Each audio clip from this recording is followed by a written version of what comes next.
Koniec pomoci. SEPS vypovedá zmluvu s Ukrajinou na príkaz vlády. Dobrý deň. Energetické vzťahy medzi Bratislavou a Kyjevom sa dnes, v stredu 4. marca 2026, posunuli do fázy, ktorú mnohí označujú za formálny rozchod v núdzi. Slovenská elektrizačná prenosová sústava, SEPS, oficiálne oznámila, že na žiadosť premiéra Roberta Fica ukončuje zmluvu o núdzových dodávkach elektriny s ukrajinským partnerom Ukrenerho. Čo sa na prvý pohľad zdá ako technický detail, je v skutočnosti silným politickým gestom. Poďme si rozobrať 4 kľúčové aspekty tohto rozhodnutia, ktoré mení pravidlá hry na našej východnej hranici. Politické zadanie, Fico a reciprocita. Rozhodnutie o ukončení zmluvy nevyšlo z iniciatívy technikov, ale priamo z úradu vlády Slovenskej republiky.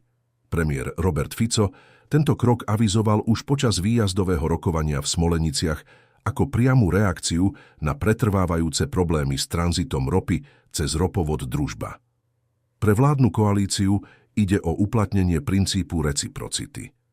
Ak Ukrajina z technických alebo politických dôvodov obmedzuje strategické toky smerom na Slovensko, Bratislava odpovedá vypovedaním nadštandardných, mimozmluvných mechanizmov pomoci. Slovensko nebude poskytovať núdzovú záchrannú sieť niekomu, kto nám blokuje životne dôležité suroviny, znie neoficiálne heslo z vládnych kuloárov. Technický pohľad. Čo je núdzová pomoc? Aby sme pochopili význam tohto kroku, musíme rozlíšiť dva druhy toku elektriny. Bežný obchodný tok, kedy si ukrajinské firmy kupujú elektrinu na voľnom trhu, pokračuje bez zmien. To, čo SEPS vypovedá, je zmluva o núdzovej pomoci, emergency assistance. Ide o mechanizmus, kedy v prípade kritického nedostatku alebo hroziaceho blackoutu na Ukrajine môže Ukrenerho požiadať SEPS o okamžité naliatie elektriny do siete na stabilizáciu systému. Riaditeľ SEPS Martin Magát potvrdil, že naposledy sme takto pomohli v januári. Odvtedy Kyjev žiadal o pomoc opakovane, no na pokyn vlády už žiadnu nedostal. Vypovedanie zmluvy je tak len spečatením stavu, ktorý v praxi funguje už niekoľko týždňov. Žiadne sankcie, žiadna dráma. Jednou z najdôležitejších informácií z dnešného briefingu SEPS je vyhlásenie Martina Magáta o právnych následkoch. Podľa jeho slov, vypovedanie tejto konkrétnej zmluvy neprivodí Slovensku žiadne finančné ani právne sankcie. Zmluva bola postavená ako dobrovoľný mechanizmus solidarity. Jej ukončenie teda neznamená porušenie medzinárodného práva, ale legitímne rozhodnutie suverénneho štátu o tom, komu a za akých podmienok poskytne svoju rezervnú kapacitu. Pre SEPS to znamená menej administratívy a menej stresu pre domácu prenosovú sústavu, ktorá tak nebude musieť v kritických momentoch riskovať vlastnú stabilitu pre záchranu suseda. Formálny koniec, nie úplné prerušenie. Je dôležité zdôrazniť, že tento krok neznamená, že Ukrajina ostane úplne bez slovenskej elektriny. Ako bolo spomenuté, komerčné kontrakty bežia ďalej.